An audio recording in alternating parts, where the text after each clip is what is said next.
everyone, so I welcome you all to our Onam series, and here I am Onam present in front of you all with Class 8 Chapter 1 Agriculture Part 4. So yes, we have completed Part 3 and this is Part 4.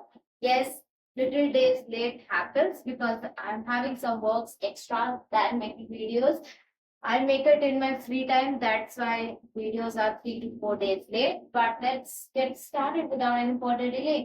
सो अभी तक हमने कहाँ तक पढ़ा था? तो हमने part 1 में, मैं आपको बता दे रही हूँ क्विक रिवीजन। पार्ट 1 में हमने पढ़ा था कि एग्रीकल्चर क्रॉप्स क्या होते हैं, एग्रीकल्चर क्या होते हैं, हिस्ट्री क्या है एग्रीकल्चर की, कितने तरीके के क्रॉप्स होते हैं, ये सब हमने पार्ट 1 में पढ़ा। ठीक है, फिर पार्ट 2 में हमने मेथड्स के स्टेप्स ऑफ एग्रीकल्चर प्रैक्टिसेस के जो स्टेप्स होते हैं हमने वो जाना कि उसमें हमने 7 स्टेप्स पहले देखे, फिर उसके बाद हमने उसमें से 2 प्रिपरेशन ऑफ सॉइल और सोइंग ऑफ सीड को पार्ट 2 में पढ़ा था। पार्ट 3 में हमने सोचा था कि हम जो थर्ड और फोर्थ एग्रीकल्चर प्रैक्टिस है यानी कि मैन्योरिंग ऑफ फर्टिलाइजर और ये इरिगेशन दोनों कर लेंगे, बट क्योंकि मैनर्स एंड फर्टिलाइजर का टॉपिक काफी ब्रॉड था और मैं पढ़ाते गई और टाइम काफी हो चुका था, वीडियो भी काफी लंबा हो चुका था, तो फिर मैंने सोचा कि इरिगेशन को अगले वीडियो में बना, तो इसीलिए इरिगेशन के लिए पार्ट 4 फायर है। तो मुझे लग रहा है इरिगेशन को भी डिटेल में पढ़ाने में काफी टाइम लग जाएगा, तो मैं पहले से नहीं बोलूंगी इस बार, ये पढ़ाने वाली वो पढ़ाने वाली एज अ टाइम गोस। बस वीडियो को ज्यादा लेंथी नहीं करना, दैट्स माय मेन मोटिव, ठीक है, क्योंकि पढ़ने में आसानी नहीं होती फिर। ओके, तो शुरू करते हैं। बहुत बातें कर लिया और अगर आपको कुछ भी समझ में आए तो लाइक करना मत भूलना और फटाफट से अपने दोस्तों के बुला लो, शेयर कर दो उन्हें वीडियो ताकि आप उसके साथ ही सीख। ठीक है, तो अब आते हैं कि आज हम लोग कौन सा टॉपिक पढ़ने वाले हैं। तो हमने टोटल 7 स्टेप्स देखे थे। कौन कौन से? मैं ये जो है ना पार्ट 1, पार्ट 2, पार्ट 3 सब में मैं ये चीज लिखते जा सब में, ताकि आपको बार बार ये 7 स्टेप्स रिविजन होते रहे, क्योंकि कई बार ना ये स्टेप्स रिविजन नहीं होते। तो कौन कौन से 7 स्टेप्स हैं? पहला आपका हो जाता है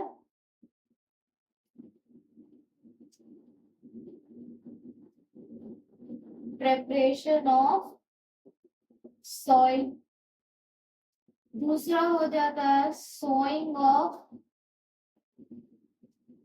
सीड्स, जो आपका तीसरा है मैन्योर्स एंड फर्टिलाइजर्स, चौथा जो है वो है आपका इरिगेशन, पांचवा जो है protection from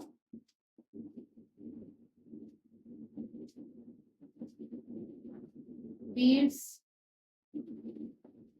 pests and insects, जो आपका छठा है वो है हार्वेस्टिंग, और जो आपका आखिरी है वो है स्टोरेज। ठीक है, तो हमने पार्ट्स जो है मैंने वो देखा है सिलेबस का। तो हमने पार्ट 1 तो वो पूरा इंट्रोडक्शन में चला गया था, पार्ट 2 में हमने ये और ये कर लिया, पार्ट 3 में हमने ये कर लिया, पार्ट 4 में आज हम लोग ये कर लेंगे, और फिर प्रोटेक्शन ऑफ वीड्स काफी लंबा है, वीड्स कर लेंगे फॉर ऑल नहीं, प्रोटेक्शन फ्रॉम सॉरी एक्चुअली यहाँ पे फ्रॉम होगा, ये तो फिर मतलब ही अलग हो जाएगा है ना, प्रोटेक्शन फ्रॉम, ठीक है, वीड्स रहते। तो इसके लिए हम लोग एक पार्ट ले लेंगे, ठीक है, और हार्वेस्टिंग और स्टोरेज आई थिंक एक पार्ट में हो जाना चाहिए शॉर्ट में तब। और फाइनली तो ये आपका पार्ट 4 इरिगेशन के लिए बन रहा है, पार्ट 5 पार्ट 6 तो बनेंगे, काफी छोटे छोटे पार्ट से तो बनेंगे ही ऑफकोर्स। आप लोग थोड़े से स्पीड अप करके भी देख सकते हो, और एक दिन में पूरा लेक्चर नहीं देखना है, मेरी रिक्वेस्ट है। तो एग्जाम के पहले बिल्कुल भी मेरे लेक्चर अटेंड नहीं करना है आपको, ठीक है, आपको पैसे अटेंड करोगे तो पूरा चीज आप भूल जाओ, ठीक है। तो फटाफट से शुरू कर, ठीक है। तो आज हम लोग इरिगेशन करने वाले हैं, टॉपिक क्लियर है, और मैंने ये चीज आपको पहले भी बता दी थी पार्ट 3 में, तो आई होप आप लोग थोड़ा बहुत पढ़ के आए होंगे, बुक तो खोला नहीं होगा, और नहीं तो आपका स्कूल में कुछ तो हुआ नहीं होगा मे बी, ठीक है। सो इरिगेशन हम लोग फटाफट से शुरू कर देते हैं।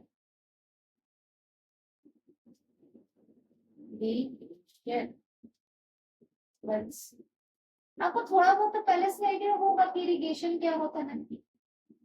हिंदी में बोले तो पानी डालना, है ना। इरिगेशन क्या होता है?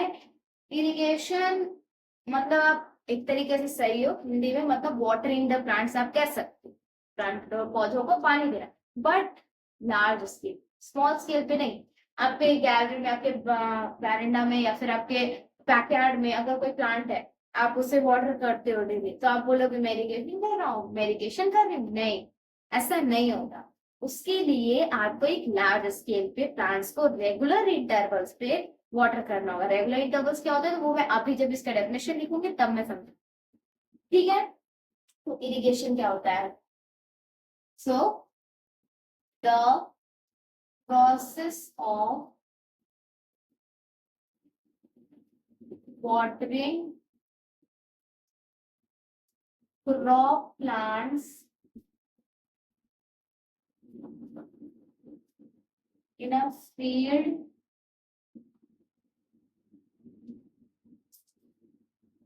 at regular intervals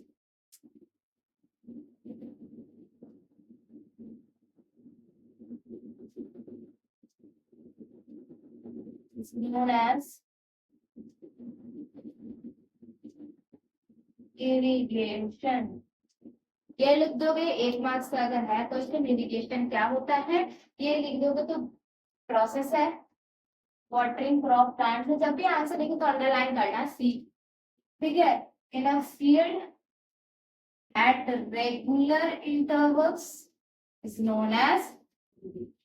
जो मेन मेन चीजें हैं वो अंडरलाइन कर लो, ताकि वो की टर्म्स पढ़कर ही एग्जामिनर आपको मार्क्स दे दे, उतना ना हो, ठीक है। तो the process of watering crop plants in a field at regular intervals is known as irrigation. तो एक करके समझते हैं, ठीक है। तो प्रोसेस तो आप जानते हो क्या मतलब, प्रक्रिया है ना। प्रक्रिया है मतलब प्रोसेस, आप सब जानते हो, ठीक है।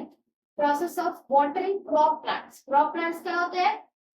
तो similar plants, same kind of plants, same kind of plants जो कि लार्ज स्केल पे ग्रो किए जाते हैं, क्रॉप प्लांट्स कहते हैं। ये तो हमने पार्ट 1 में ही कर लिया था, आई होप आपको याद होगा, पर मैंने फिर भी रिविजन करा दिया, ठीक है। तो लार्ज स्केल मैंने अलग से क्यों नहीं लिखा लार्ज स्केल, बल्कि मैंने समझाने वक्त तो बोला कि इरिगेशन लार्ज स्केल पे होता है, लेकिन क्रॉप प्लांट्स में ही लार्ज स्केल आ जाता है। क्रॉप प्लांट है क्या? उसकी डेफिनेशन ही यही है कि same kind of plants grow on large scale. तो लार्ज स्केल तो उसका डेफिनेशन में तो अलग से लिखने की जरूरत है नहीं। तो क्रॉप प्लांट्स को वाटर करना, पानी देना, एक फील्ड में क्रॉप प्लांट ग्रो होने चाहिए, ठीक है। क्रॉप प्लांट्स लार्ज स्केल में तो ऑफ फील्ड में होगी, ठीक है। तो एक फील्ड में क्रॉप प्लांट्स को वाटर करना eight regular interval. Regular intervals क्या होते हैं कि अगर आपने पहले 5 दिन पे दिया, 10 दिन पे दिया, फिर 15 दिन पे दिया, तो आप इस तरीके से आप पौधों के लिए एक इंटरवल बना रहे हो, 5, 10, 15 या फिर 2, 4, इस तरीके से आप इंटरवल बना रहे हो। रेगुलर इंटरवल कितने टाइम पे मुझे पानी देना है इस क्रॉप को, तो इसे आप इरिगेशन कहोगे, ठीक है। समझ में आ गया? The process of watering crop plants in a field at regular interval is known as irrigation. ये चीज आपको क्लियर हो गई कि इरिगेशन क्या होता है। तो आप पूछोगे ठीक है, ये तो पता चल गया इरिगेशन क्या होता है, इरिगेशन क्यों जरूरी है। मैं पूछूंगी तो बोलोगे आप लोग पानी पौधों के लिए जरूरी है, तो मुझे ही पता है जरूरी है, लेकिन क्यों जरूरी है, पानी क्यों जरूरी है, व्हाई इज वाटर नेसेसरी, क्यों वाटरिंग करना क्रॉप प्लांट्स को जरूरी है, क्यों इतना हम मेहनत करें, इरिगेशन करें। वो इसलिए क्योंकि जो प्रॉपरली इरिगेटेड प्लांट्स होते हैं ना, जो प्रॉपरली इरिगेटेड प्लांट्स होते हैं ना,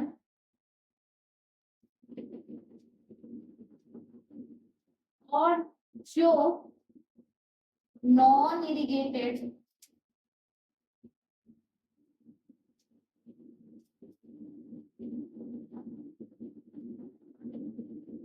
plants, non irrigated plants, plants तो लिखूं मैं यहाँ पे डायरेक्ट आपको क्रॉप्स लिखते हैं, ठीक है। क्रॉप्स, ठीक है, क्रॉप्स।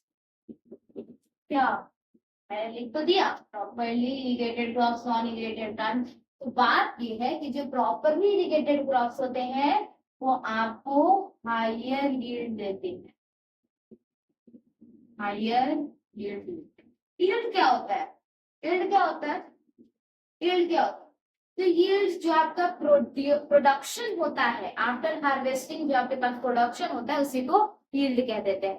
ठीक है, उतनी मेहनत की तो उसको एक नया टर्म दे दिया, ठीक है, उसको यील्ड कह दिया। तो आपको हायर यील्ड मिलेगी जब आप प्रॉपर्ली प्लांट्स को इरिगेट करोगे, और आपको लेसर यील्ड मिलेगी जब एक नॉन इरिगेटेड क्रॉप से आपको लेसर यील्ड। समझ में आ रही है ये बात आपको? ठीक है, अब आप ये भी पूछ सकते हो कि प्रॉपरली इरिगेट करने से हायर यील्ड क्यों मिलती है। ठीक है, फिर से क्वेश्चन में क्वेश्चन, क्वेश्चन में क्वेश्चन। ठीक है, लेट्स से तो प्रॉपरली इरिगेटेड क्रॉप्स, ठीक है, मैंने बोला इरिगेशन इसलिए जरूरी है क्योंकि properly irrigated crops higher yield देते हैं। हायर यील्ड क्यों देते हैं प्रॉपरली इरिगेटेड? ऐसा क्या मिल जाता है उन्हें पानी से जो कि वो हायर यील्ड देने लगेंगे? ठीक है, सोना चांदी ये सब क्या मिल जाता है, तो वो हम पढ़ेंगे पर्पस ऑफ इरिगेशन में। ठीक है, पहले आप ये जान लो कि इरिगेशन जो है वो इरिगेशन पानी आप जैसे अगर एक फार्मर है, ठीक है, इरिगेशन वैसे बहुत सारे तरीकों से होता है, हम वो पढ़ेंगे जो हम सोर्सेस ऑफ इरिगेशन पढ़ेंगे। लेकिन आप जान लो कि जैसे इंडिया जो है, इंडिया में एग्रीकल्चर बहुत लार्ज स्केल पे प्रैक्टिस किया जाता है। ठीक है, अच्छे खासे लैंड जो है वो एग्रीकल्चर में कंज्यूम्ड है। तो अब वो सारे फार्मर्स तो इतने अमीर है नहीं, इतने रिच वो लोग है नहीं कि वो लोग अच्छे अच्छे मेथड्स ले आ पाए इरिगेशन के लिए। ठीक है, तो वो लोग कुछ कुछ फार्मर्स क्या होते हैं कि बारिश पे, जो रेन्स होते हैं, रेन्स पे डिपेंड करते हैं अपने क्रॉप्स का इरिगेट होने के लिए। बारिश होगी तो फसल अच्छी होगी, नहीं तो नहीं होगी। जैसे आपने पढ़ा है कि रेन नहीं होता है तो क्रॉप फेलियर हो जाते, क्यों होते? क्योंकि वो डिपेंडेंट थे उसी रेन पे, और रेन ही नहीं हुआ तो क्रॉप फेलियर हो गए। तो ये बात जान लो कि एक पॉइंट मैं आपको दे दे रहा हूँ, ऐसे एक फैक्चुअल पॉइंट है जो मुझे लगता है आपको जान लेनी चाहिए। तो मैं यहाँ यहाँ पे लिख देती हूँ, कुछ परसेंटेज है। ठीक है, 18% जो लैंड है ना, 88, यहाँ पे मैं जब इस परसेंटेज की बात कर रही हूँ तो मैं इंडिया की बात कर रही हूँ। ये चीज क्लियर रखो। ये क्या है, मैंने तो रैंडम नंबर्स लिख दिए, तो इसलिए मैंने ये रैंडम नंबर लिखे हैं क्योंकि ये फुल्ली इरिगेटेड होते हैं। 18% जो इंडिया के एग्रीकल्चर लैंड है, 18% ऑफ इंडिया एग्रीकल्चर लैंड जो है वो कंप्लीटली इरिगेटेड है, यानी उनको अच्छे खासे इरिगेशन मिल रहा है, काफी अच्छा इरिगेशन उनको मिल रहा है। ठीक है, ये पार्शियली इरिगेटेड होते हैं, यानी इनको ठीक है काम चलाओ, अगर पानी मिल जा रहा है, ठीक है, उतना ये कर सकते हैं। और इतने 58% जो है ना डिपेंड्स ऑन मॉनसून, यानी इतने एग्रीकल्चर लैंड जो है ना, ये सारे के सारे क्रॉप जिनमें ग्रो किए जाते हैं उतने एग्रीकल्चर लैंड पे वो मॉनसून पे डिपेंडेंट। ठीक है, ये जस्ट एक फैक्चुअल डेटा है कि इंडिया में अगर आप मान लो कि 100% लैंड है इंडिया में, ठीक है, इंडिया में जो एग्रीकल्चर लैंड है वो 100% है, तो उसमें से 18% यानी 18% जो है वो कम्प्लीटली इरिगेटेड है, पूरी अच्छे खासे उसको पानी मिल रहे हैं। 24% जो लैंड है वो पार्शियली इरिगेटेड है, यानी जितना सफिशियंट है उतना पानी बस उसको मिल रहा है। 58% जो लैंड है आउट ऑफ दैट 100%, तो वो मॉनसून पे डिपेंडेंट है, बारिश पे डिपेंडेंट है। अगर बारिश हो रही है तो क्रॉप्स अच्छा होगा, नहीं होगी तो ये पूरा का 58% बर्बाद। समझ में आ रही है? तो इंडिया में जो एग्रीकल्चर लैंड है हमने उसको 100% मान लिया, तो उसमें से ये डेटा नहीं, ये आपका रैंडम डेटा है, नहीं पूछा जाएगा एग्जाम में, बहुत कम मैंने पूछ दिया तो, यदि बहुत कम बुक्स में दिया रहता है, एज वो भी आपका एक टॉपिक में दिया रहता है, इस पे कहीं कहीं बॉक्स में दिया रहेगा किसी किसी को, तो ये मैंने बता दिया as a fact.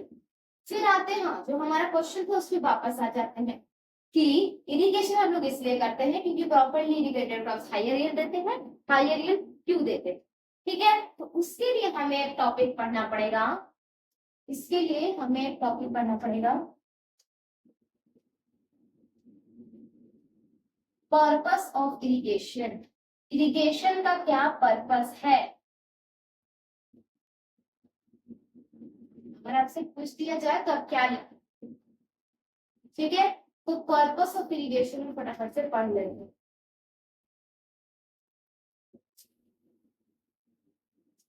Purpose of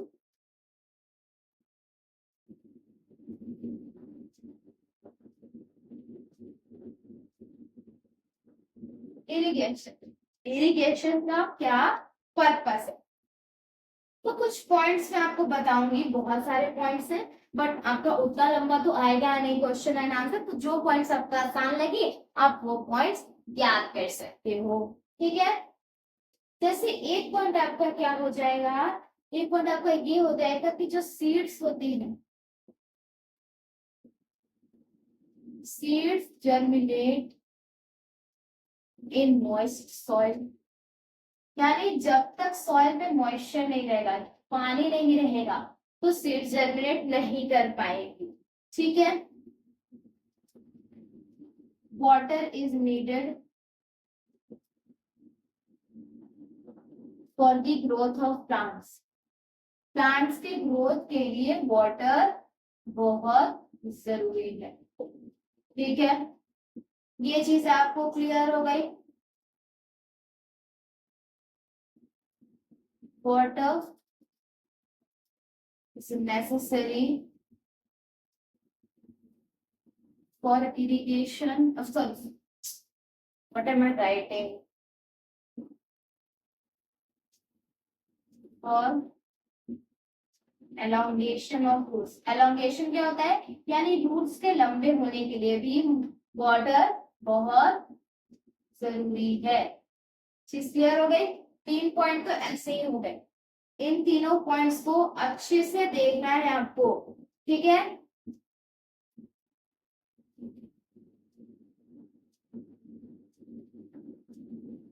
plants need water for, अभी लिखते जाओ आप लोग मेरे साथ साथ, थोड़ा सा मैं समझाती हूँ।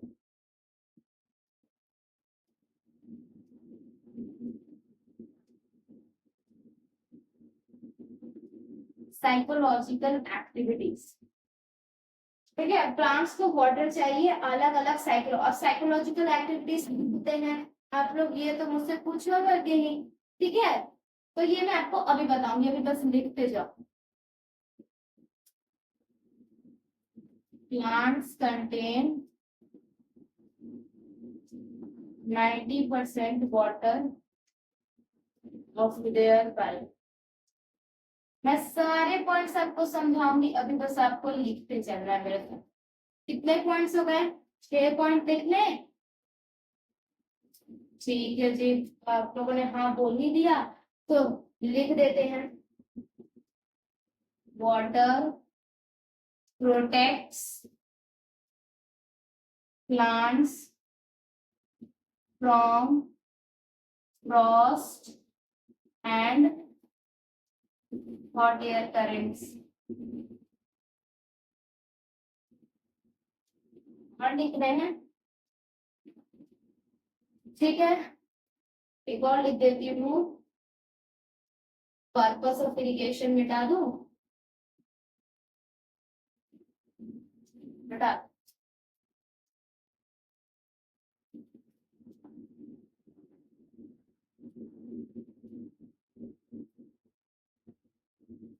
Water help in the absorption of minerals। ठीक है, वाटर अब्सॉर्प्शन ऑफ मिनरल्स में भी क्या करता है, मदद करता है। वो भी आपके कितने पॉइंट्स, इससे ज्यादा पॉइंट्स और लिखने हैं क्या? वो बोलोगे कितना लिखूं कितना लिखूं, तो छोड़ देती हूँ। ठीक है, पर्पस ऑफ इरिगेशन लिखना जरूरी है, क्योंकि खुद जो है ना आप लोग भूल जाओगे कि ये है क्या, पढ़ रहे हैं पर क्या पढ़ रहे हैं। पर्पस ऑफ इरिगेशन, ठीक है, अब इतनी सारी चीजें मैंने लिख ली है, आप लोग को छोटा सा माइंड पूरा सेकंड लास्ट पोस्ट कर रहा हूँ, है ना। तो धीरे धीरे हम लोग समझ भी लेते हैं, ठीक है, कि मैंने यहाँ पे क्या लिखा है, एक एक करके समझते हैं। पहला है कि water help in the absorption of minerals, ठीक है। अब मैंने आपको जो पढ़ाया था पहले चैप्टर्स, आपने ये भी पढ़ा होगा कि जो न्यूट्रिएंट्स होते हैं सॉइल में, उनको वाटर में डिसॉल्व करके प्लांट अब्सॉर्ब करता है। क्लास 7 में भी आपने ये पढ़ा, वाटर एंड मिनरल्स का आप जब इंपॉर्टेंस पढ़ रहे थे तो आप पढ़ रहे थे ये चीज, ठीक है। तो क्या हो रहा था कि अगर नहीं है तो वीडियोस है चैनल में क्लास 7 के, वॉच इट, ठीक है। तो जो भी मिनरल्स होते हैं, जो भी न्यूट्रिएंट्स होते हैं, प्लांट्स रूट्स के रूट से लेता है, ठीक है। सॉइल में जितने भी न्यूट्रिएंट्स मिनरल्स वगैरह होते हैं प्लांट्स रूट से लेते हैं, लेकिन रूट्स तो अब्सॉर्ब करता है बस। तो अब्सॉर्ब वो क्या करेगा, वाटर को। तो जब वाटर में मिनरल्स वगैरह अब्सॉर्ब हो जाएंगे, तो जब प्लांट्स का रूट्स वाटर अब्सॉर्ब करेगा तो मिनरल्स और न्यूट्रिएंट्स साथ में ही अब्सॉर्ब हो जाएंगे। तो वाटर हेल्प मिनरल्स, ये पॉइंट क्लियर हो गया कैसे। वो इसलिए क्योंकि minerals dissolve in water and then the roots absorb the water, thus water help in the absorption of minerals। ये चीज समझ में आ गई आपको। जो सीड्स होते हैं वो जर्मिनेट करते हैं मॉइस्ट सॉइल में, ठीक है। अगर आप किसी सीड को जाकर डेजर्ट में फेंक दो, रेगिस्तान में अगर आप फेंक दे रहे हो जहाँ पे बहुत गर्मी है, एकदम पानी नहीं है जमीन में, वहां पे सीड जर्मिनेट कर जाएगा, सीड का ग्रोथ हो जाएगा, नहीं होगा। Water is very necessary for the germination of seeds, ठीक है। फिर उसके बाद आता है कि water is needed for the growth of plants. Plants की ग्रोथ के लिए वाटर बहुत जरूरी है। जैसे अगर हम पानी नहीं पिएंगे तो हम डिहाइड्रेट हो जाएंगे, बेहोश हो जाएंगे, हमारा ग्रोथ रुक जाएगी। तो पानी हमारे लिए जैसे एसेंशियल है ना, इनके ग्रोथ के लिए, प्लांट्स की ग्रोथ के लिए भी बहुत एसेंशियल है। Water is necessary for elongation of roots. Water रहेगा सॉइल में तो रूट्स और ज्यादा वाटर अब्सॉर्ब करना चाहेंगी और वो और ज्यादा ग्रो करेंगी। तो इस तरीके से वाटर के मदद से रूट्स का इलॉन्गेशन होता है। समझ में आ रही है बात। Plants need water for various psychological activities. तब से आपकी नजर इसी वर्ड पे थी, साइकोलॉजिकल एक्टिविटीज क्या होता है बताती हूँ। प्लांट्स जो होते हैं उनको वाटर चाहिए होता है various psychological activities. Psychological activities क्या होता है, कुछ नहीं, जितने भी प्लांट्स में इंपॉर्टेंट एक्टिविटीज जैसे वो करते हैं ना, फोटोसिंथेसिस, ट्रांसपिरेशन और एक्सचेंज ऑफ वैक्स, ये सब जो होता है ये सब उससे साइकोलॉजिकल एक्टिविटीज में आते हैं। यानी जो भी उसके नेसेसरी टू लाइफ प्रोसेसेस है ना, वो साइकोलॉजिकल एक्टिविटीज में आते हैं। तो उन सारे साइकोलॉजिकल एक्टिविटीज के लिए प्लांट्स को वाटर चाहिए होता है। अब उसी को एक बहुत बड़ा सा ऐसा बना दिया डिफिकल्ट तो दिखने वाला, लेकिन इसका मतलब आप समझ गए, ठीक है। Plants contain 90% water of their bulk. Humans में कितने परसेंट वाटर होते हैं, 70%। 70% हमारे अंदर वाटर होता है, प्लांट्स में वही 90% वाटर होता है। वाटर नहीं रहेगा तो फिर प्लांट्स बन ही नहीं सकता, प्लांट के बनने के लिए 90% वाटर चाहिए, ठीक है। Water protects plants from frost and hot air currents. अब ये समझ में नहीं आया कि भाई ठंड गर्मी से कैसे वाटर बचाएगा, स्वेटर है वाटर, कैसे बचाएगा। तो ऐसे बचाएगा कि अगर मान लो एक फील्ड है जिसमें पूरा पानी है, प्रॉपरली इरिगेटेड है, ठीक है, काफी पानी, एकदम बहुत पानी है उसमें, गर्म हवाएं चली, गर्म हवाएं चली तो प्लांट्स के अंदर जो वाटर है ऑब्जॉर्ब, उसको वो नहीं इवेपोरेट करेगी, बल्कि जो एक्स्ट्रा वाटर प्रेजेंट है उसको वो इवेपोरेट करके लेके जाएगी। तो प्लांट के अंदर का वाटर बचा रह जाएगा और वो वाटर चला जाएगा। तो इस तरीके से वाटर बचा लेगी उसको। ठंड में भी यही होगा, प्लांट्स को ठंड से कोई इफेक्ट नहीं पड़ेगा, उसके अराउंड जो वाटर है वो, आप जानते हो जब भी एक आप पॉन्ड देखोगे, पॉन्ड का सिनेरियो, वाटर है, वो कड़ाके की ठंड पड़ेगी, कड़ाके की ठंड पड़ रही है, ऊपर का लेयर जो है ना ये आपका पूरा फ्रीज कर जाएगा, ऊपर का लेयर फ्रीज कर जाएगा और नीचे पानी ही रहता है।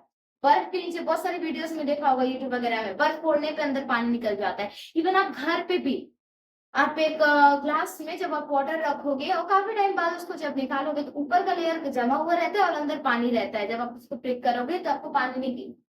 तो उस तरीके से ये एक शीट बना देता है, अंदर प्रेजेंट होता है। तो मान लो एक फील्ड है, ये एक प्लांट है, ये एक प्लांट है, उससे यहाँ तक पानी भरा हुआ है पूरे फील्ड में। अब पहली बात तो ये हॉट एयर से कैसे प्रोटेक्ट करेगा, गर्म हवाएं चली तो वो इसको इवेपोरेट करके लेके जाएंगी और इसके अंदर का वाटर बचा रहेगा। जब ठंड आएगी ऊपर का लेयर जम जाएगा, ऊपर का लेयर जम जाएगा और नीचे तो अभी भी पानी है। तो यानी प्लांट्स के रूट जो है वो अभी भी वाटर को अब्सॉर्ब कर सकते हैं। तो इस तरीके से कड़ाके की ठंड में भी और कड़ाके की धूप गर्मी में भी वाटर प्रोटेक्ट करता है। समझ में आ गया ये पूरा स्कीम? ठीक है, ओके, ठीक है। तो ये थे आपके सारे इंपॉर्टेंट पॉइंट्स। अगर आपके क्वेश्चन इतने लंबे तो नहीं आते, अगर क्वेश्चन अगर 3 मार्क्स के हैं, कोई भी 4 पॉइंट आप लिख दो, आपको मार्क्स मिल जाएंगे। ठीक है, ये चीजें आपको समझ में आ गई। पर्पस ऑफ इरिगेशन क्या होता है फटाफट से नोट कर लो और इसे बार बार रिपीट करना में जब भी आप रिविजन के लिए टॉपिक खोलोगे तो रिवाइज। पर्पस ऑफ इरिगेशन तो हो गया, इरिगेशन क्यों जरूरी है। अब इरिगेशन कैसे करें, उतने बड़े फील्ड में इरिगेशन क्या क्या कहते हैं बकेट लेके जाए क्या वहां पे पानी एक एक प्लांट को देते रहे, नहीं, बहुत ज्यादा लेबोरियस वो काम हो जाएगा और डिफिकल्टी हो जाएगी। तो इरिगेशन के भी कुछ सोर्सेस होते हैं। तो हम अब जो पढ़ने वाले हैं वो हम पढ़ेंगे सोर्सेज ऑफ इरिगेशन। ठीक है जी, sources of irrigation.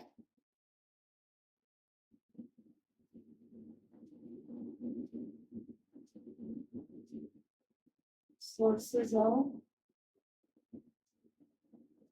Irrigation, sources of irrigation में आपका 2 तरीके का मेथड्स आता है, एक ट्रेडिशनल और एक मॉडर्न। एक ट्रेडिशनल और एक मॉडर्न।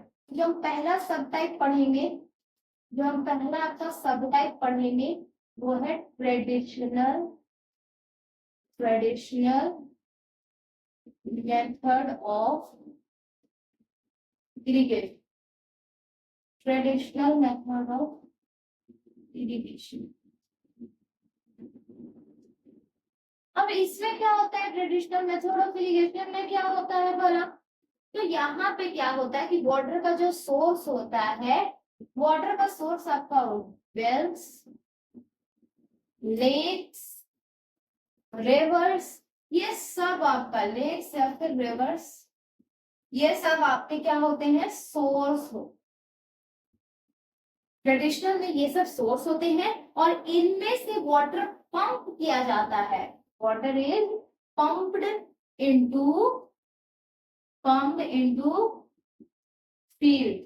कैसे किया जाता है, तो वो कुछ मेथड्स होते, कुछ तरीके होते हैं, जैसे कि ढेकली हो गया, राहत हो गया, ट्यूबवेल्स हो गया, ठीक है, ढेकली हो गया, राहत हो गया, ट्यूबवेल्स हो गया या बुलक्स हो गया। इवन बुलक्स भी यूज किए जाते हैं वाटर पंप करने के लिए गाँव में। ठीक है, अगर आप कभी वैसे गाँव में गए होंगे जहाँ पे ये सब यूज किए जाते हैं तो वहां पे मिलता है। और क्या हो सकता है, मोट हो गया और चेन पंप हो गया, पंप हो गया एक्सेट्रा।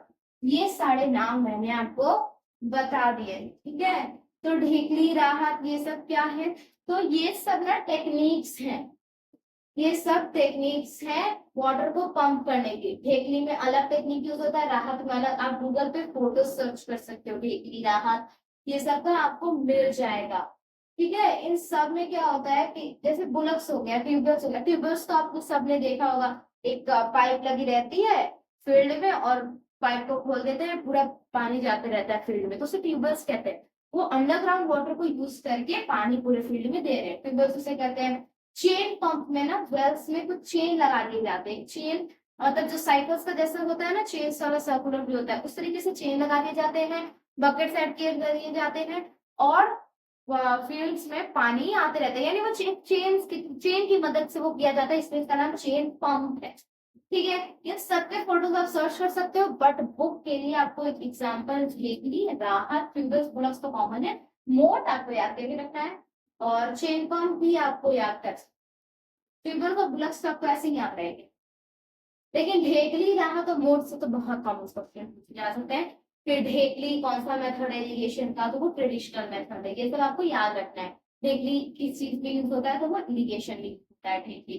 ठीक है, तो उस तरीके से आप ढेकली राहत मोट किस तरीके का नाम आपको याद आता है, तो इसमें क्या है, ट्रेडिशनल मेथड में इंपॉर्टेंट सोर्स क्या क्या है, वाटर लेक्स और रिवर, पंप कैसे किया जाता है फील्ड्स में, तो कुछ यूज की जाती है कुछ मेथड, ढेकली राहत ट्यूबर्स बुलक्स मोट और चेन परफेक्ट प्राइस। सबके फोटो आपको गूगल पे सर्च करने हैं, फोटोज सर्च ऑन गूगल, क्योंकि अब मैं ड्रॉ तो नहीं कर सकती, आप गूगल पे से सर्च करिए। ठीक, ये आपकी होमवर्क है, काइंड ऑफ होमवर्क करना है आपको। ठीक है, होमवर्क क्या आप खुद एंजॉय करो, फोटोज देखना।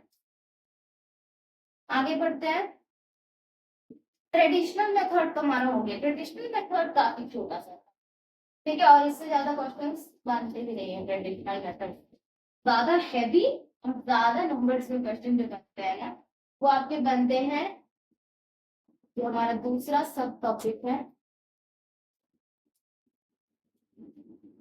Modern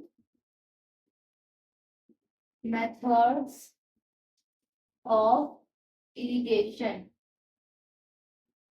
modern methods of irrigation, irrigation के मॉडर्न मेथड्स क्या है, तो वो देख ले। ठीक है जी, वो देख लेते हैं फटाफट से। तो मॉडर्न मेथड्स ऑफ इरिगेशन में कुल 4 तरीके के इरिगेशन आते हैं, furrow irrigation, basin irrigation, sprinkler irrigation और ड्रिप इरिगेशन, याद रखना है। ठीक है, यहाँ पे मैं लिख भी दे रही हूँ,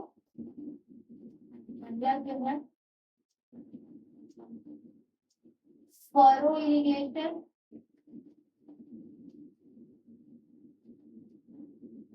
furrow irrigation, basin irrigation, sprinkler irrigation, drip irrigation. Furrow और बेसिन से भी क्वेश्चंस बनते हैं, बट दीज टू भाई स्टार मार्क कर लो इनको, इनसे से तो बहुत क्वेश्चन बनते हैं, मतलब मोस्ट ऑफ द एग्जाम में कॉमन क्वेश्चन बन ही जाते हैं। ठीक है, तो पहले हम पढ़ेंगे फरो इरिगेशन, फिर बेसिन, फिर स्प्रिंकलर और फिर ड्रिप।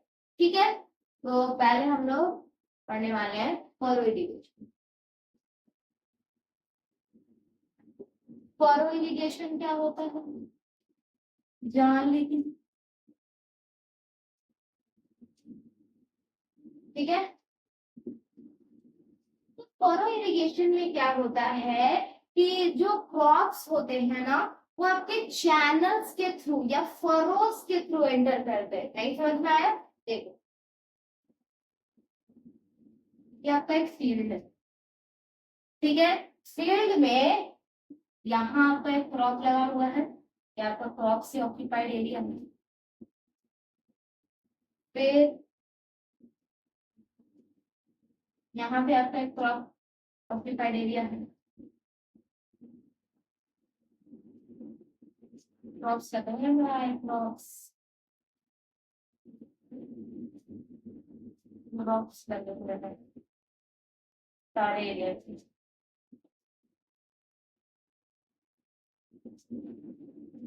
ठीक है, ये आपका क्रॉप्स है, जो मैं ये बना रही हूँ, या ऐसे नहीं बना रही, सबके क्रॉप्स।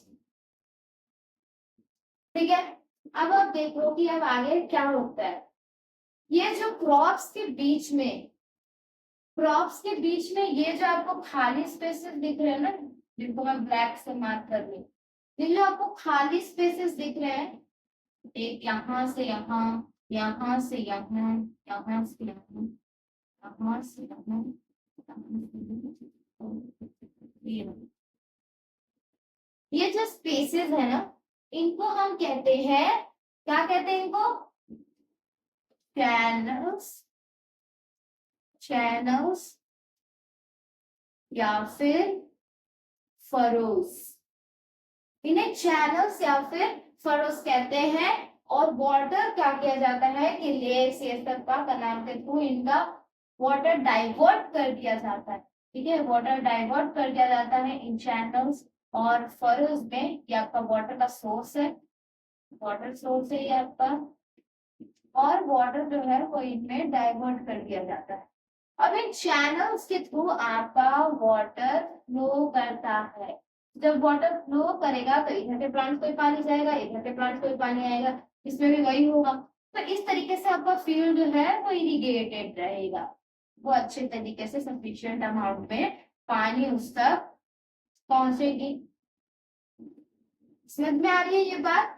तो इस तरीके से चैनल्स या फरोज के थ्रू इरिगेशन होता है। क्लियर है ये चीज कि फरो इरिगेशन क्या होता है? तो आप फरो इरिगेशन में लिख क्या सकते हो कि in this method water enters the field through channels और furrows made between crop plants.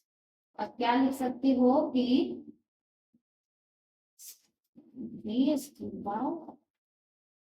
ठीक है, in this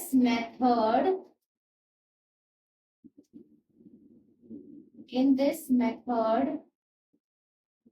water enters the field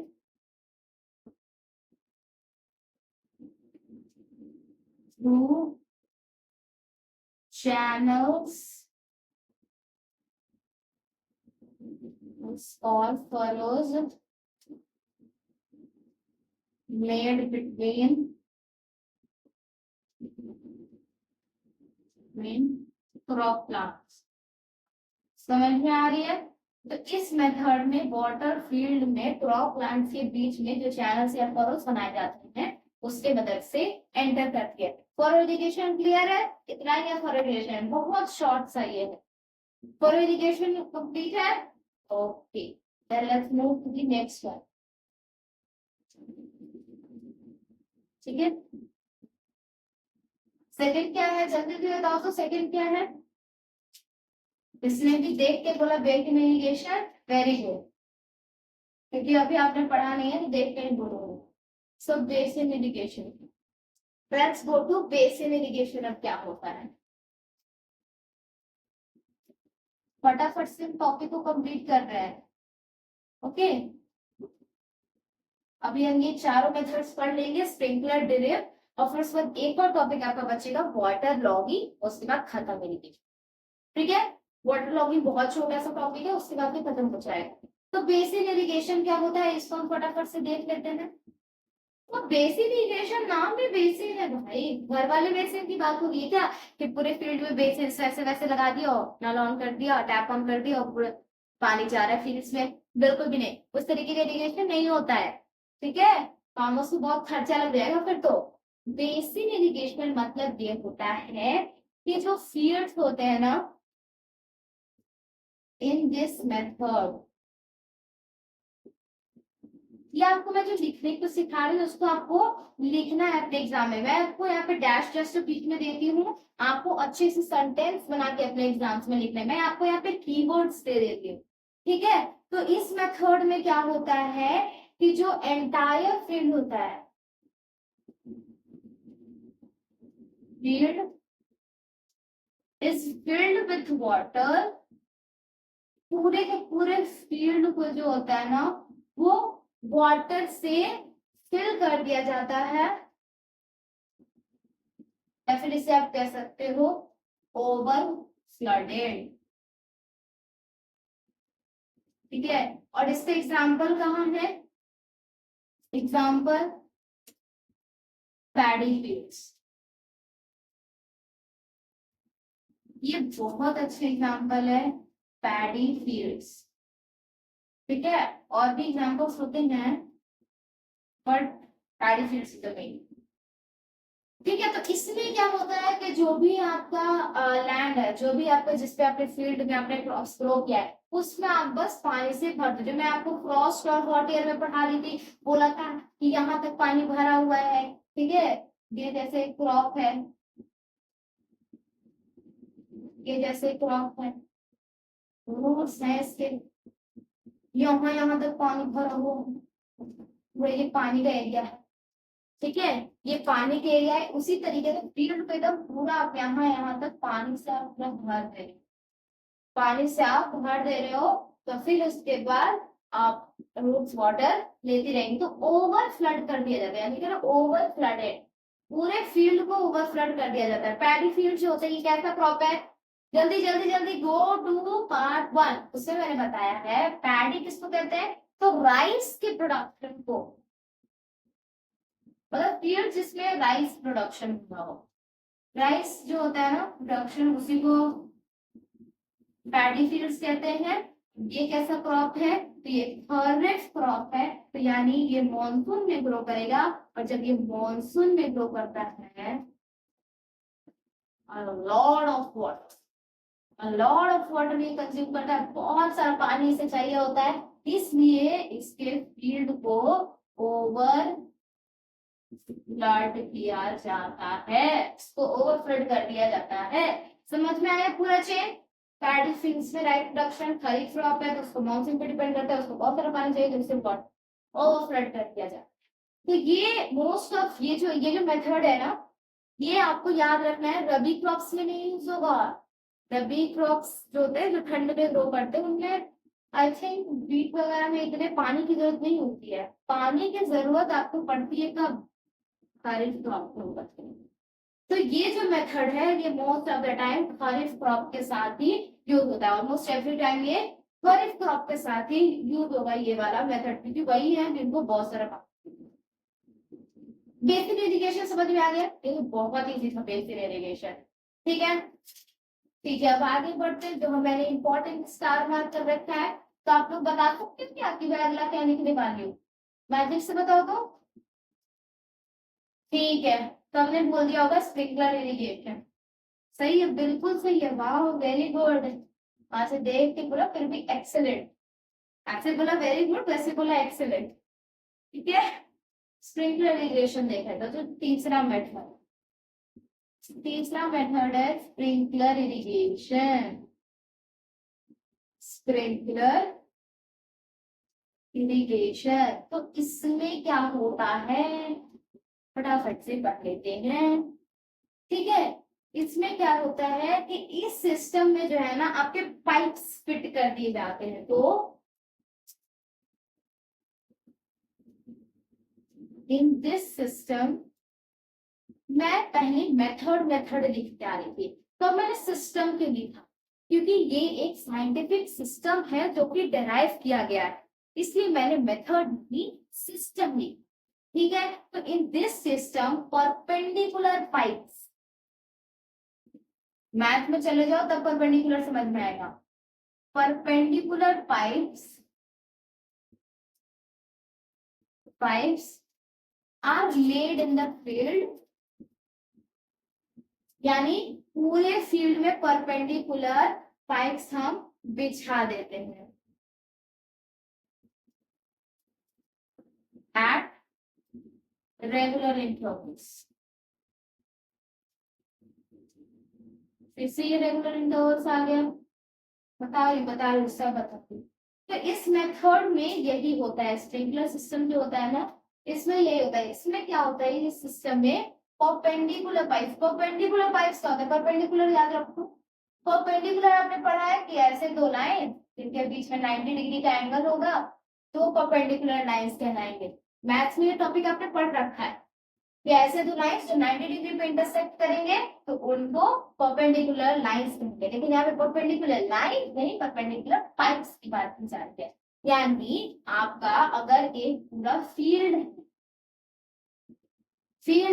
आपने यहाँ क्रॉप ग्रो कर रखा है पूरा, ठीक, फिर यहाँ ग्रो कर रखा है, फिर यहाँ ग्रो कर रखा है, तो क्या होगा कि बीच में आपकी एक पाइप फिट कर दी जाएगी और उसमें से एक नोजल निकाल दिया जाएगा। ये आपका नोजल है, ये आपका एक नोजल है, वो निकाल दिया जाएगा। ठीक है, एक्चुअली ये 3D फिगर है, जिसको बोर्ड पे ड्रॉ करने में काफी डिफिकल्टी हुई है, बट आप समझ सकते हो, गूगल पे भी इसका फोटोज आप सर्च कर सकते हो। तो इस तरीके का नोजल रहते हैं। और क्या होता है स्प्रिंकलर सिस्टम में कि ये जो होते हैं बीच में पाइप, देख रहे हो आप 90 डिग्री का एंगल बन रहा है यहाँ पे, यहाँ यहाँ यहाँ। तो परपेंडिकुलर पाइप जो है ना वो फिट कर दी गई है।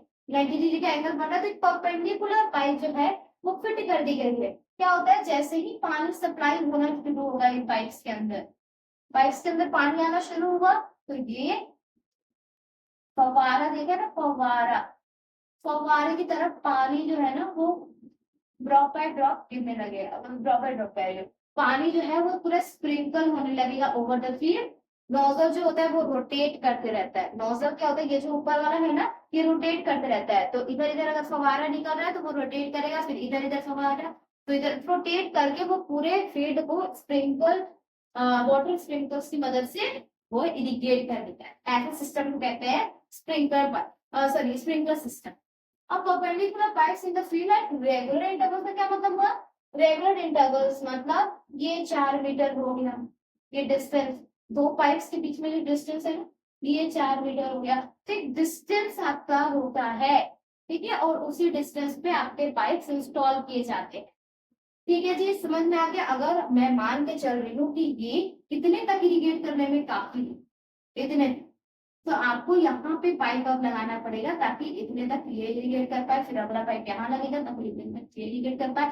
तो यानी जहां तक उसकी कैपेसिटी इरिगेट करने की वहां से हम दूसरा लगा देंगे, ठीक है पाइप।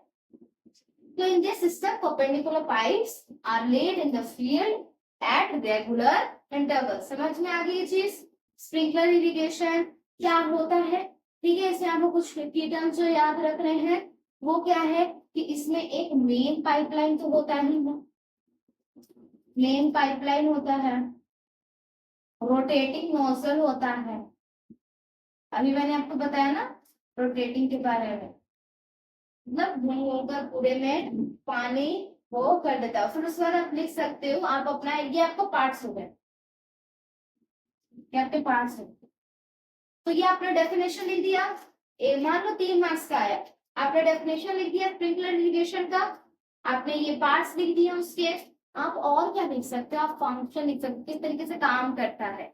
तो आप उसमें क्या लिख सकते हो, आप उसमें लिख सकते हो कि जो भी मैंने आपको हिंदी में बताया वो आपको इंग्लिश में ट्रांसलेट करके लिख देना है कि इन दिस सिस्टम वाटर जब फ्लो करता है, when water flows through the main pipe, water जब मेन पाइप से फ्लो करता है अंडर प्रेशर, प्रेशर होना चाहिए, वाटर में प्रेशर होगा तभी तो फव्वारा उड़ पाएगा ना, प्रेशर नहीं होगा तो फव्वारा कैसे उड़ पाएगा।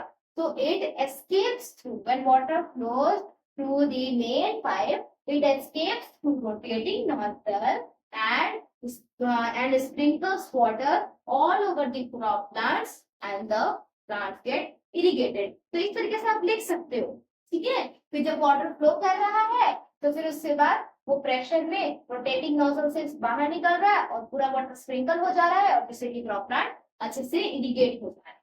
तो ये आपका प्रोसेस हो गया किस तरीके से स्प्रिंकलर सिस्टम को आप यूज करते हो। तो स्प्रिंकलर सिस्टम यूज क्यों करते हैं, इसका पर्पस पूछा जाता है। तो ये आपका वाटर हार्वेस्टिंग के लिए, यानी वाटर को बचाने के लिए ये यूज किया जाता है, ठीक है, कि मतलब वाटर वेस्ट ना हो, वाटर वेस्टेज को ये कम करता है, वाटर वेस्टेज को ये कम करता है और वाटर हार्वेस्टिंग को ये इंक्रीज करता है। जैसे जो बेसिक इरिगेशन था उसमें क्या था, अपने फील्ड से पूरा यहाँ तक पानी भर दिया, अगर सब में वही करेंगे सोचो कितना वाटर बर्बाद होगा, ऐसे ही वाटर की कमी हो जाएगी, शॉर्टेज ऑफ वाटर।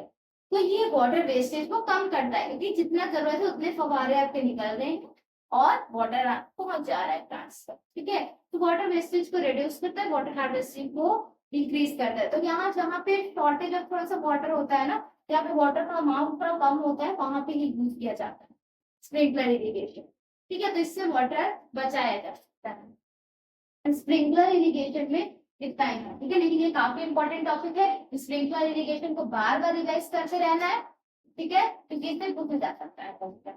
और जो फिर आपका आखिरी इंपॉर्टेंट टॉपिक है वो है ड्रिप इरिगेशन। ड्रिप इरिगेशन क्या होता है? चौथा जो है वो है ड्रिप इरिगेशन। ड्रिप इरिगेशन क्या होता है? फटाफट से देखते हैं ड्रिप इरिगेशन क्या होता है। तो ड्रिप इरिगेशन एक ऐसा सिस्टम है,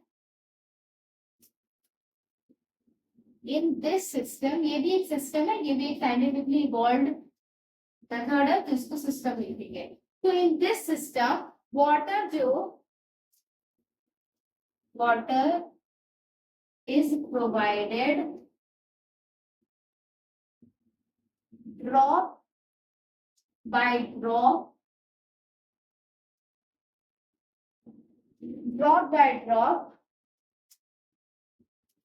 at their bases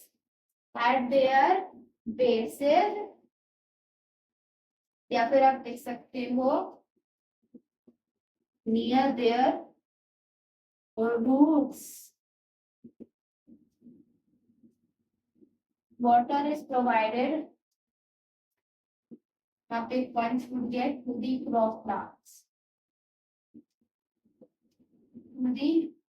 Drop by drop at their bases या फिर नियर दी रूट्स। यही है आपका ड्रिप इरिगेशन। समझा दूं अब डेफिनेशन फटाफट से देखो। तो इस सिस्टम में क्या होता है कि वाटर जो है वो प्लांट्स को दिया जाता है, जो क्रॉप प्लांट्स होते हैं उनको ये वाटर दिया जाता है ड्रॉप बाय ड्रॉप, बूंद बूंद से घड़ा भरता है। नहीं जी, बूंद बूंद से इरिगेशन होगा यहाँ पे, ठीक है।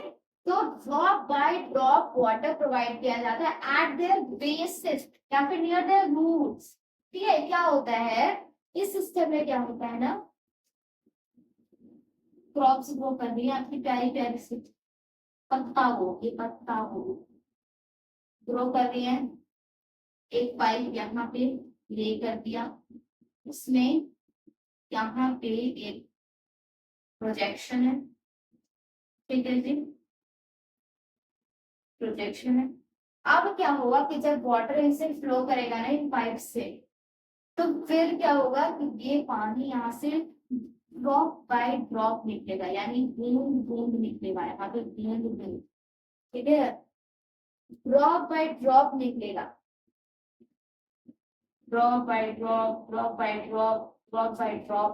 तो ड्रॉप बाय ड्रॉप जब इनके रूट्स के पास, आप देख सकते हो इधर भी पानी निकलेगा, इधर भी, तो इनके रूट्स के पास डायरेक्टली वाटर जाएगा एकदम एट देयर बेस पे जाएगा, एकदम इनके रूट्स पे। जब रूट्स पे जाएगा तो प्रॉपरली इरिगेट हो जाएगा, जितना जरूरी है सफिशिएंट अमाउंट ऑफ वाटर मिल जाएगा। तो ड्रिप सिस्टम यूज कहाँ करते हैं? तो ड्रिप सिस्टम ऐसे एरियाज में यूज करते हैं यहाँ पे शॉर्टेज ऑफ वाटर होगी। स्प्रिंकलर इरिगेशन भी यूज कर सकते हैं, पर आप ही बताओ, फव्वारा छोड़ना और बूंद बूंद पानी देना, कौन पानी ज्यादा बचाएगा और स्ट्रिप बचाएगा? तो ये शॉर्टेज ऑफ वाटर जिन एरियाज में होती है ना, वहां पे ये यूज होता है, जहाँ पे अवेलेबिलिटी कम होती है, तो वाटर यहाँ पे वेस्ट नहीं होता, वाटर प्रिजर्व होता है, ठीक है, वाटर बच जाता है, सेव हो जाता है, वाटर सेव होता है, ठीक है। तो यहाँ भी वही लिख सकते हैं कि वेस्टेज ऑफ वाटर जो है, वेस्टेज ऑफ वाटर उसमें कम हुआ था, इसमें तो होता ही नहीं है वेस्टेज ऑफ वाटर, नहीं होगा, उसमें कम होता है, इसमें होता ही नहीं है, वाटर सेव हो जाता है, मतलब बच जाता है, काफी सारा पानी बच जाता है। और इस तरीके से प्लांट्स भी बहुत हेल्दी ग्रो करेंगे। रूट्स पे डायरेक्ट पानी डाल रहे हो ना, तो प्लांट्स तो हेल्दी ग्रो करेंगे ही। समझ में आ रही है ये चीजें? ठीक है, ड्रिप इरिगेशन इतना ही सिंपल सा टॉपिक है, ठीक है, समझ में आ गई ये चीज?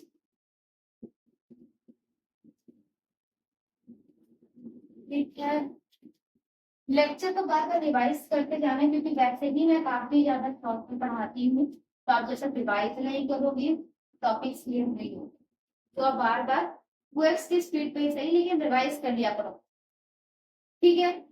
तो मॉडर्न मेथड्स ऑफ इरिगेशन आपका खत्म होता है लिमिट। सोर्सेज ऑफ इरिगेशन आपका खत्म, ट्रेडिशनल मेथड पढ़ लिया, मॉडर्न मेथड्स पढ़ लिया, कर गए।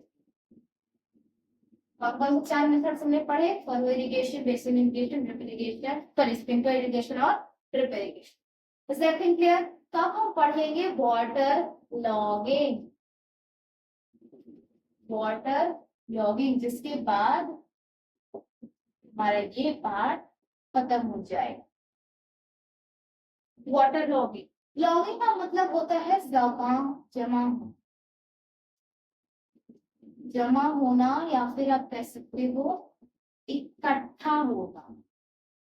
मेरी हिंदी बहुत गंदी है। इकट्ठा होना, जब वाटर जो है वो जमा हो जाएगा या इकट्ठा हो जाएगा एक जगह, तो उसे लॉगिंग कहते हैं। ठीक है, जाम हो जाना।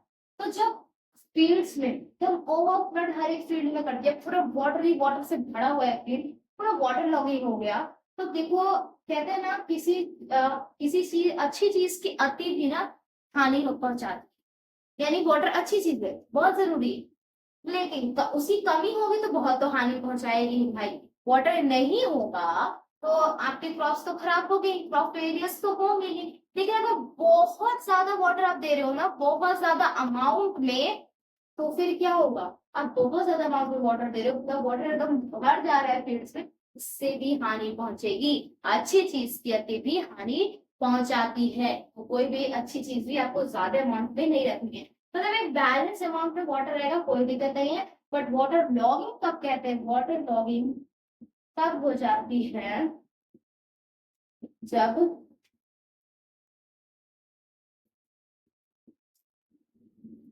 when too much water is given to the plants and it accumulates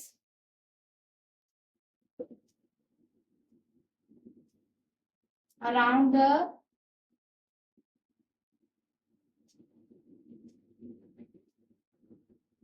roots, then this condition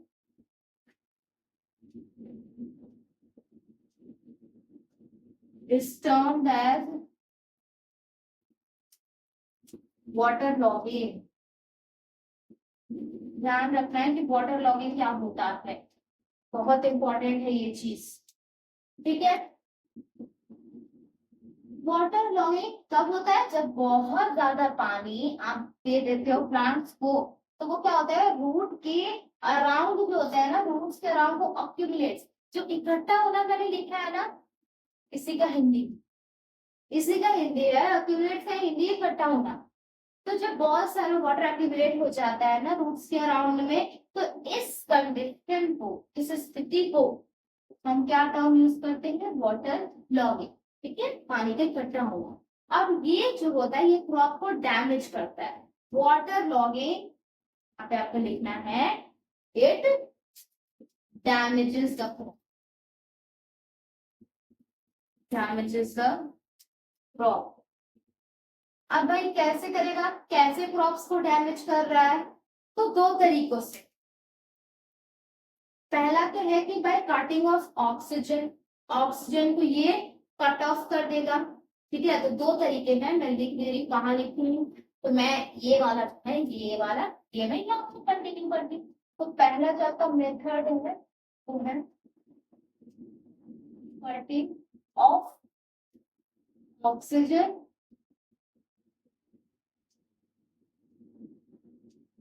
increasing the amount of salts। अब इन दोनों को हमको समझना है। ठीक है, कटिंग ऑफ ऑक्सीजन कैसे करता है? ये हो गया है, मैं इसके ऊपर इरेज कर दे रही हूँ ऐसे ही।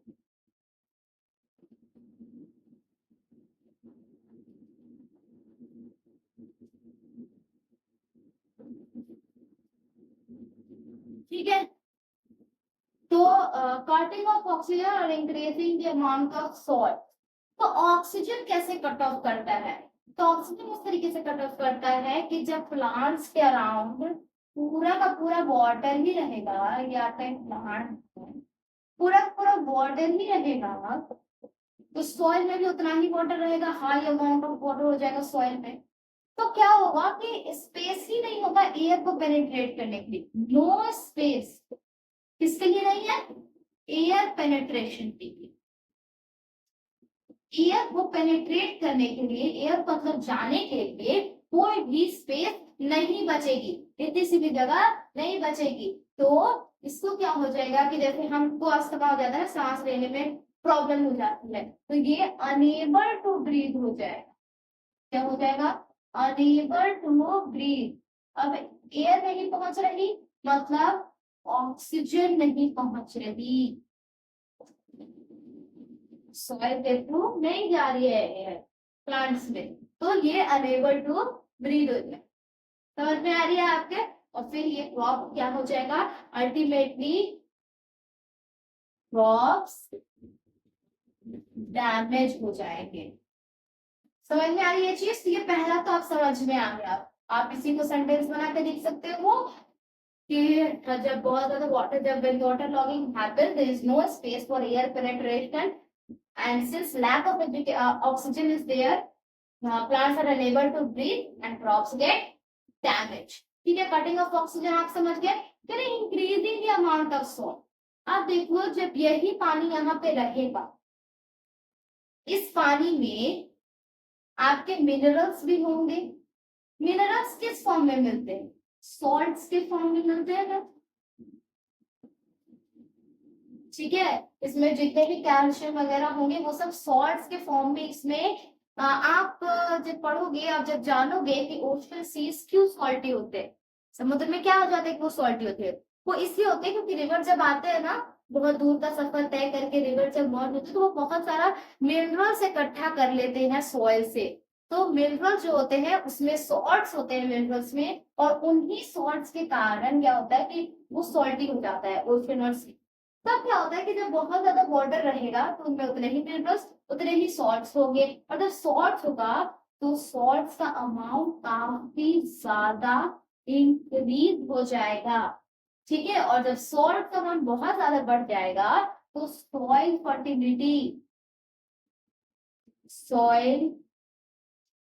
फर्टिलिटी जो है ये आपकी रेड्यूस कर जाएगी, यानी सॉइल फिर फर्टाइल नहीं रहेगा, तो फिर से क्रॉप डैमेज हो जाएगा, फिर से क्रॉप डैमेज होगा। ठीक है, तो दूसरा पॉइंट में आप क्या लिख सकते हो कि when water logging happens, minerals dissolved in water increase the amount of soils which decrease the soil fertility and hence leading to crop damage or crop failure. समझ में आ गया दोनों पॉइंट? ये दोनों पॉइंट आपके क्लियर हो गए वाटर लॉगिंग से रिलेटेड? ठीक है, इतनी ही चीज थी। ठीक है, तो इससे हमें क्या सीखने को मिलता है कि प्लांट्स को अच्छे तरीके से हवा भी मिलनी चाहिए, ऑक्सीजन वगैरह भी मिलनी चाहिए, वाटर ज्यादा मात्रा में इकट्ठा नहीं होना चाहिए। ये चीज क्लियर हो गया? ठीक है, और ये जो वाटरिंग ऑफ प्लांट्स होती है, जब मैंने आपको पढ़ा रही थी, जब मैं आपको प्रिपरेशन ऑफ सॉइल वगैरह, इरिगेशन तो यहाँ पे खत्म हो गया, उसके बाद आपका इरिगेशन में आपको पढ़ा दी। तो मेरे दिमाग में ऐसे क्वेश्चन आया तो मैं आपसे पूछ रही हूँ कि मैंने आपको पढ़ाया था कि जो इरिगेशन होती है वो आपका कब की जाती है? जब सोइंग और सीड्स होता है तभी अच्छे तरीके से सॉइल को इरिगेट कर दिया जाता है। तो क्यों सोइंग ऑफ सीड्स के ही वक्त क्यों इरिगेट किया जाता है? ठीक है, why fields need to be irrigated before sowing seeds? बीज को सो करने से पहले फील्ड्स को इरिगेट करना क्यों जरूरी है? सिंपल सा आंसर है, मैंने जो आपको बताया था ना पर्पस ऑफ इरिगेशन में, एक पॉइंट याद करो, वो याद करो। हाँ, seeds germinate in moist soil, this is necessary because seeds moist soil में जर्मिनेट करते हैं, पहला पॉइंट। दूसरा पॉइंट, मिनरल्स अब्सॉर्ब होते हैं, वाटर मिनरल्स वाटर में डिसॉल्व हो जाते हैं और वो प्लांट्स को अच्छे से न्यूट्रिशन दे पाते हैं। फिर आपका आता है तीसरा पॉइंट कि जब वाटर प्रोवाइड होता है ना तो सिर्फ क्रॉप प्लांट ही नहीं, कुछ एक्स्ट्रा प्लांट भी होते हैं। वीड्स जो मैंने आपको पढ़ाए थे, वीड्स जो मैं आपको अगला पढ़ाने वाली हूँ, तो वीड्स क्या होगा, थोड़ा सा इंट्रोडक्शन दे दो। तो क्या होता है ना कि मेन प्लांट्स के साथ ना, मेन प्लांट मान लो आपका वीड है, तो इसके साथ आपके कुछ ऐसे अनवांटेड झाड़ भी, मतलब झाड़ पत्ते जो होते हैं ना एक्स्ट्रा, वीड्स, पत्ते पत्तों से प्लांट ग्रो कर जाते हैं, वीड। अब ये भी प्लांट न्यूट्रिशन लेंगे सॉइल वगैरह से, तो ये प्लांट्स के लिए अच्छे नहीं होते। क्यों नहीं होते, क्यों नहीं होते, ये मैं आपको बताऊंगी बाद में जब मैं आपको पढ़ाऊंगी। लेकिन अभी जान लो वीड्स क्या होते हैं, तो अनवांटेड प्लांट्स होते हैं, यानी ऐसे प्लांट्स है ना जो हमें नहीं चाहिए। क्यों नहीं चाहिए, क्या खराबी है, ये सब हम पढ़ेंगे। अनवांटेड प्लांट्स होते हैं, यानी ये हमें नहीं चाहिए। तो ये अनवांटेड प्लांट्स होते हैं ना, ये भी पानी लेते हैं, ये भी ग्रो करने लगते हैं। तो जब टिलिंग होता है, सोइंग, जब टिलिंग हो रही होती है ना, सोइंग ऑफ सीड्स के पहले, तो ये सारे बीड्स फिर ग्रो कर जाते हैं बड़े बड़े, और फिर सारे निकल जाते हैं, सारे के सारे पेड़ से निकल जाते हैं और प्लांट्स अच्छे से ग्रो कर पाते हैं। तो ये जो क्वेश्चन है, ये क्वेश्चन आपके लिए होमवर्क है। Why seeds need to be irrigated before sowing seeds? Before sowing seeds. तो इसको क्यों इरिगेट करना होता है सोइंग सीड्स करने से पहले? मैं लिख दे रही हूँ तीनों पॉइंट्स, ठीक है। मिनरल्स वाला पॉइंट छोड़ देते हैं, क्योंकि हम यहाँ पे बात कर रहे हैं सोइंग सीड्स के पहले, और मिनरल्स तो वो तब लेगा ना जब उसमें रूट्स डेवलप हो जाएंगे। तो सीड्स को मतलब सो करने से पहले कैसे मिनरल्स डेवलप होंगे, तो वो वाला पॉइंट छोड़ देंगे, हम लोग आगे बढ़ेंगे। तो इसके आंसर में मैं आपको जो की पॉइंट्स है वो दे रही हूँ, बाकी आप घर पे इसको अच्छे से प्रैक्टिस। तो पहला हो जाता है कि जर्मिनेशन में इसका रोल बता दो। जर्मिनेशन, ठीक है, जर्मिनेशन पहला पॉइंट है। जर्मिनेशन में मॉइस्चर क्यों जरूरी है? टिलिंग में मॉइस्चर एक जरूरी है। टिलिंग में क्यों जरूरी है?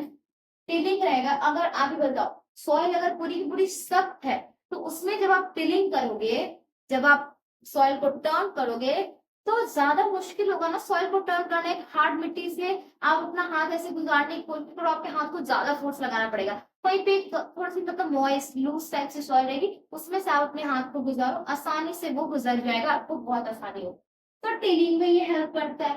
फिर उसके बाद वीडिंग में ये कैसे हेल्प करता है, ये भी आपको वीडिंग में इसका क्या रोल है? तो वीडिंग में क्या रोल है कि जो बीड्स, वो भी वाटर की मदद से, जब उसमें भी इरिगेशन होता है, इरिगेटेड फील्ड में वो भी ग्रो कर जाते हैं, बीड्स भी ग्रो करते हैं, तो टिलिंग आसानी से हो पाती है। टिलिंग जब होती है तो ये बीड्स बाहर निकल जाते हैं, जिससे कि ब्रीडिंग की जो प्रोसेस है वो आसान हो जाएगी। आधे से ज्यादा बीड्स तो भाई टिलिंग में ही निकल गए, जो बचे कुछ हैं वो हम पढ़ेंगे कैसे निकालते हैं अगले टॉपिक्स में, ठीक है। तो ये आपको लिख देना है, जर्मिनेशन, टिलिंग और ब्रीडिंग।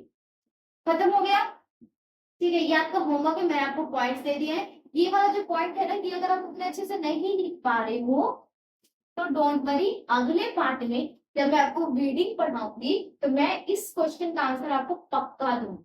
आई प्रॉमिस यू, इस क्वेश्चन का आंसर आपको मिल जाएगा, ठीक है। इसका भी दे दूंगी, ये दोनों का भी मैं दे दूंगी, ठीक है। लेकिन आपको घर पे भी प्रैक्टिस करना है, इस क्वेश्चन को आपको ट्राई करना है आंसर करने का। फिर मेरे आंसर से आप की पॉइंट मैच करके देखते हैं कि आपका आंसर कितने हद तक सही है, ठीक है। तो इरिगेशन हमारा पूरा कंप्लीट हो गया। इरिगेशन आपका अच्छी तरीके से कंप्लीट हो चुका है। तो हमारा क्या क्या बचा? Protection of weeds, paste, insects, ये हम कर लेंगे अगले पार्ट में, पार्ट 5 में। और फिर उसके बाद हार्वेस्टिंग और स्टोरेज हम कर लेंगे, ठीक है। तो आई होप आपको सब कुछ समझ में आया होगा, ठीक है। सब कुछ तो नहीं आया होगा, बहुत लोग बोलेंगे नहीं आया, तो नहीं आया तो दोबारा से रिवॉच करना है। ऐसे अगर आपको 30% भी एटलीस्ट समझ में आया तो वीडियो को लाइक कर दो, कुछ तो सीख के जा रहे हो इन्फॉर्मेटिव इस वीडियो से। So like videos and subscribe channel को कर दो, ताकि अगले पार्ट हम लोग देख पाए, ठीक है। और जो भी आपके प्यारे प्यारे क्वेश्चन सजेशंस जितने भी होंगे वो कमेंट बॉक्स में पिन कर, कमेंट बॉक्स में टाइप कर देना। बाकी thanks, bye bye, hope you enjoy learning.